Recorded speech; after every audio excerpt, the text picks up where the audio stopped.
Get down! The prison officers pushed to the very edge. I think I'm probably the most stressed I've been in 24 years in this job. And the governor demanding change.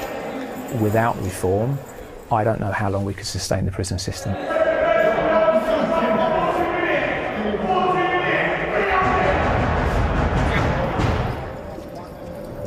Our prisons are changing.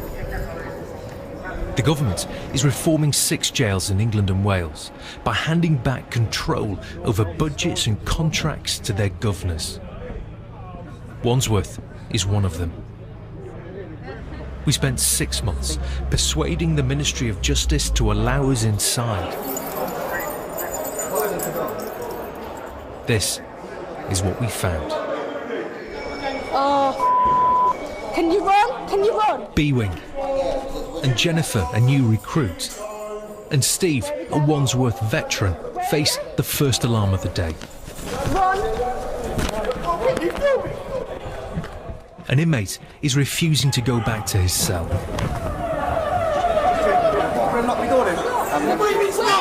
Neddy Lee. 20 years ago, he murdered a man in a fight. Get down! This is his 38th jail. He told us he was trapped in a cycle of violence.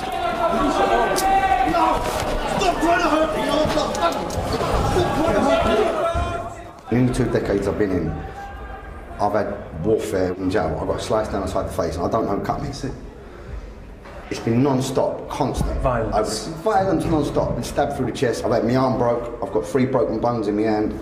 I've had murders in here, left, right and centre. And I've gone to him and said, look, at the end of the day, you're putting me in a predicament where I have no alternative but to utilise violence for my safety or to assert position on the wing. And that's totally counterproductive to my progression. I need to go home. What's he doing to you? Psychologically, it's torture. Emotionally, it's very, very difficult. And with the greatest respect, they're so short-staffed in here, this place can't run. It's unsafe. Even a lot of the staff that are in here are in fear. Going down 2, so we're going bang up. And facing this pressure, Jennifer. This is her first job inside a prison. 4 weeks in. Yeah, 4 weeks in. You're shaking. Yeah, but it's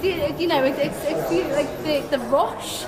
You know, if something don't happen. Like, I've done so much. So it's the first time I've used my CNR, which is use of force. It all goes off here.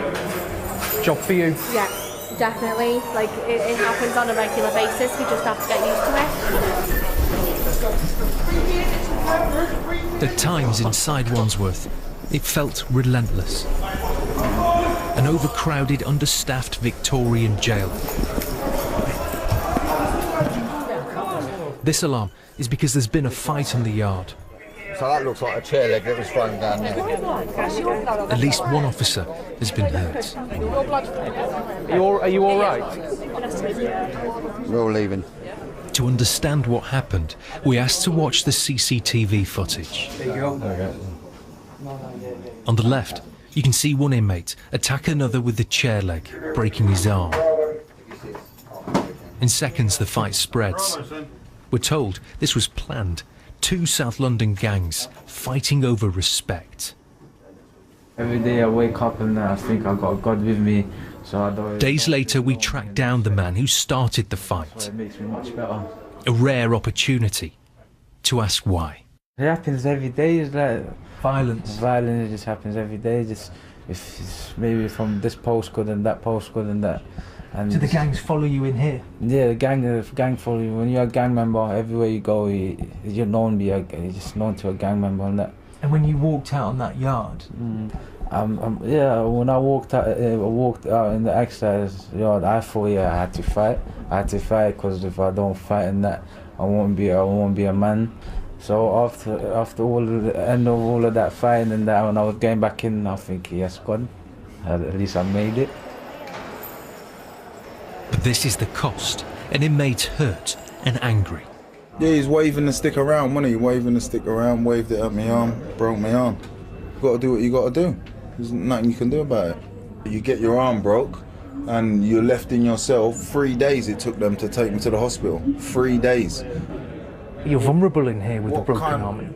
I have a lot of friends who are wrapped around me, so there's no problem for me, but another person could be very vulnerable. The threat of violence was everywhere. This prisoner had boiling water and sugar thrown over his face.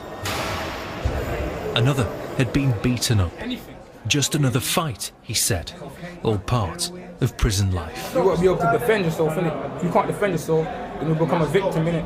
How many fights have you had in here? In this jail, I had about 5, 6. 5, 6, to be honest with you. Yeah. The most violent inmates are sent here, the segregation unit. We're facing this.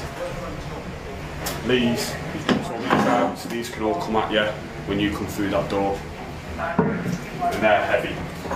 That's going to do some damage, isn't it? Yeah. But the whole landing, all these cells, you see the fella opposite you, all this cell has been flooded, the whole lot. There's another cell over there. I think we're a 13, 14 bed unit and we're only half working because the cells are just getting taken out. And this is what it takes just to feed some prisoners. Officers wearing helmets, delivering a sandwich. How dangerous is this job? It's getting dangerous. He's getting worse. Every day we saw the pressure. Excuse me, sir. This is because another inmate is refusing to go back to his cell. Here it is, here. If you just come back through there. It's this way, stop. Steve has worked here for 19 years. Yeah, it's one person under restraint there, the wing looks secure. The amounts of incidents have gone up. We're not actually proactively trying to solve issues, we just seem to be reacting. With 4 to 5 staff from the units and wings like that, it gets quite tense at times. There needs to be fundamental change because we release prisoners, they keep coming back. This was found in his kit bag. And fueling the violence, the drugs. This is spice, a synthetic cannabis. It's got so bad, Wandsworth now has an X-ray machine to search inmates. That is drugs concealed. There's also sniffer dogs, but still the drugs are smuggled inside. Prison officer Danielle showed us the evidence room. It's packed with drugs, weapons and phones. We have a very, very small mobile phone. It's tiny. Absolutely tiny. Those are obviously homemade nunchucks. That could do a bit of damage there. We would strongly suspect that that is spice. What is spice doing to prisons? Hurting them, really. Not all prisoners are violent. Everybody's in there for different reasons, but I think using spice can potentially make people extremely violent, and it's getting more and more common now. Wherever you work, there's always spice stories. In just 12 months, prison staff say £300,000 worth of drugs have been seized inside Wandsworth. I sleep here, my cellmate sleeps here, this is my TV. Ashley has just started his sentence. Canteen comes round every He says drugs are everywhere. set. Hear my tunes at night time when I'm relaxing and that. Same old. Yeah, this is it, this is my home, this is where I live. What drugs can you get in here? You can get spice, you can get heroin, you can get crack, you can get anything you like. Anything right now, all I've got to do is go down to the 2s, to the 3s, to the 1s, it's there, everything's there, anything you like. Is it easy to get cannabis? It is. Has prison made your addiction worse? Yeah, because I've been in for so long now. I've been in for nearly 8 years, so I get a lot stressed out. This is the drugs that's the problem. And being inside so long. How do you being pay? Around so much people that smoke this stuff. But that smell of cannabis is really the smell of cannabis. And most days we could smell cannabis. This was B-Wing. Yeah, it's overwhelming, especially up here. And then we see it. A group smoking below us, in full view. It's mad, like the stops are here and that as well, and it's just no one cares, like it's like there's no order, like. But how do you feel about people smoking cannabis down there? Not good. And the officers, imagine they can't get in next week now, then what? It's going to be fights and that. And the officers are just here, like. Obviously, it's not myth, it's cool. Where can you get cannabis from around here? Everyone. Is it easy to get? If you want cannabis, I can get you some still. You get me cannabis Yeah. right now? Yeah.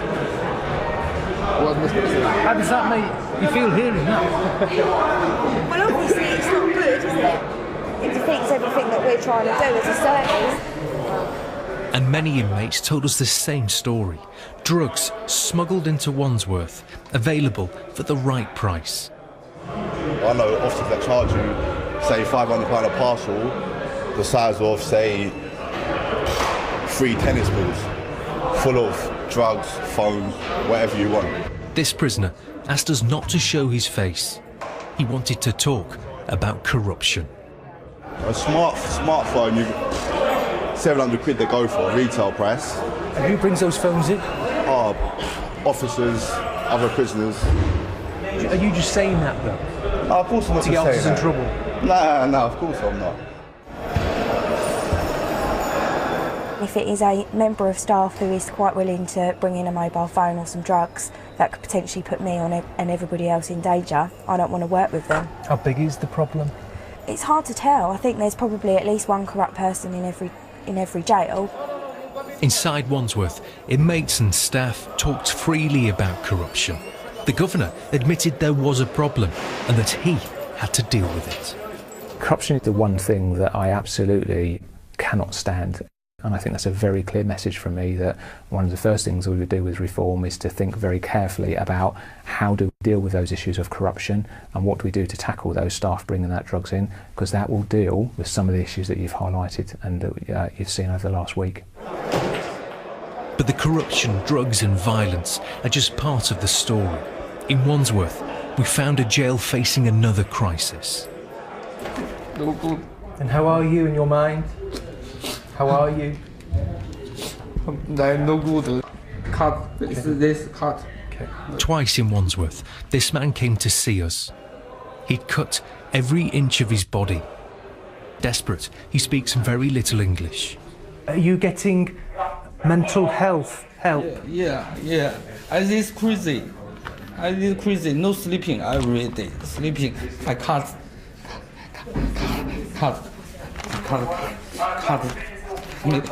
me. And so many here are in crisis. This man jumped over the railings onto the netting.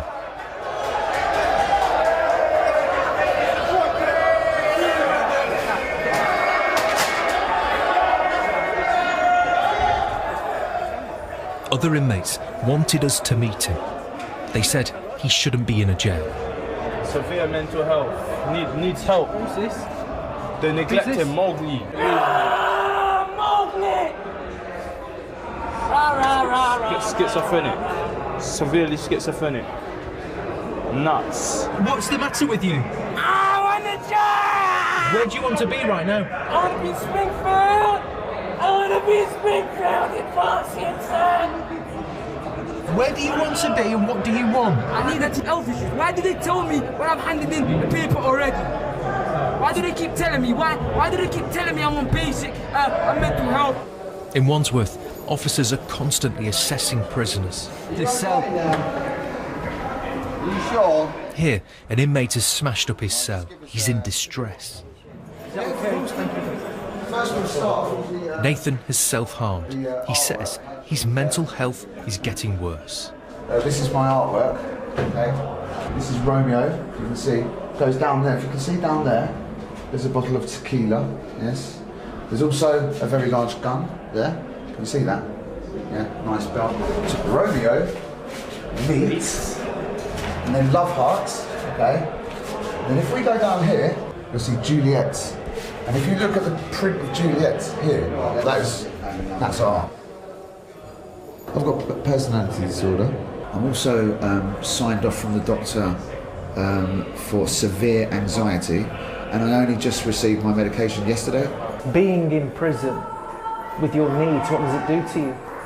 Made me suffer, basically. I sort of no other option other than to say, let me make a phone call, holding the razor blade to my arm like that, and then eventually the officer opened up the door. Are you asking for help from people? Yes, I am asking for help, but the service seems to be so slow. Not by the prisoner. For officers like Steve, the demand can be overwhelming. They say 85% of people that come into prison have mental health issues, be it personality disorders, or be it more like schizophrenics, bipolars, etc. What's the pressure like? If you can't look after vulnerable people, all right, in a safe environment, all right, people will get hurt and people will die. Do you think lives could be saved if there were more members of staff? Definitely. Definitely. The amount of self-harm and self-inflicted deaths are on the increase. This inmate, a failed asylum seeker, talked about taking his life. He'd sewn his lips together and was on hunger strike. I think about this every day for kill myself. I go Friday start, I dry hunger strike. I don't drink water, don't eat nothing. Because here is many stress. No 23-hour closed in cell. It affects you, you know. And dealing with suicide, officers like Andy. He says he can't forget the faces of prisoners who've taken their lives. It leaves a big impression because I can see probably 8 of the guys that I've dealt with, you know, and I've dealt with more, but there's 8 specific guys, I can still see their faces. And some of those guys, you know, one of those guys was back in 1994, you know, that I happened to cut down. Another guy, that, you know, it was around about 96, and I can still see him, I can still see the grimace on his face. But how to cope with all the violence, self-harm and addiction when nearly half the inmates here are foreign and many can't speak English? Are you from Romania? Romania? So many Romanians, I'm from Romania. like Richard and Antonio Silvio. They say they've served their time, but are waiting to be deported. 3 weeks ago he finished my punishment, you know, let me go home. Do you want to go back to Romania? Yes, I want to go back. I don't want to come back here never. I'm from Romania, but it doesn't matter where you're from. Human rights are human rights. Okay. This is my cell. I don't even have hot water, as you can see here. No kettle. There's no reason. Because in any way they're gonna send me to Romania. So why they want to hold me more? Now we have to see how long have you. Some foreign prisoners take English lessons, but the majority don't. And with so many languages being spoken inside Wandsworth, the jail struggles to cope. It's hugely difficult. 30 or 40 different nationalities, 30 or 40 different languages, and they provide a huge challenge because there is lots of argument and debate about how much we engage those people into work or into education and how much energy we put into people that ultimately might not be here and be deported. It's clear there aren't enough prison officers to deal with the problems facing Wandsworth. Across England and Wales, the number of prison staff has fallen by more than 30% in the last 6 years. For new members of staff, these conditions are all they've ever known. Is it what you expected it to be? Yeah, well, what do you expect prison to be like? Prison is prison. Did you expect this? Yeah. I expected daily arguments, daily fights. I pulled out my baton for the first time yesterday. I cut down my first hanging prisoner 2 weeks into the job. You are going to be faced with a lot of realist things. You're going to be faced with shocks. But it's do you want to do this job? I came into this job to be able to rehabilitate certain prisoners. Can you do that? I think I can. We're told that most days Wandsworth operates 50 officers short of what's needed, and recruitment is a struggle. But there's an incident going on, so it doesn't take much for the jail to grind to a halt. There's been an incident that shut down a wing. They're trying to get the inmate out of here now, away from the wing, and as this is happening, that whole wing with hundreds of inmates is being locked down. It means that some days inmates are locked up for 23 hours with no rehabilitation. A lot of other jails, they get treated correctly. For some, it leads to resentment and frustration. They're out of their cell at least an hour a day. We don't get that. We're just here, we just get banged up. If all they say is, oh, lack of staff, we can't let you out. Like, it needs to change, like, we're human beings as well. I don't know, I've known they put one under restraint. This prison has been Andy Toppin's life, but he says the job is harder now than ever before. You know, my wife worries that I'm not going to come home. If she could, she would have me out, out the job. And it's because I care. I want to make a difference. I believe my staff want to make a difference. You know, we're struggling. We haven't got the staff. No, leave it. It's all right. It's all right. Leave it. We're all right. What's happening to your mental health? I don't think people care.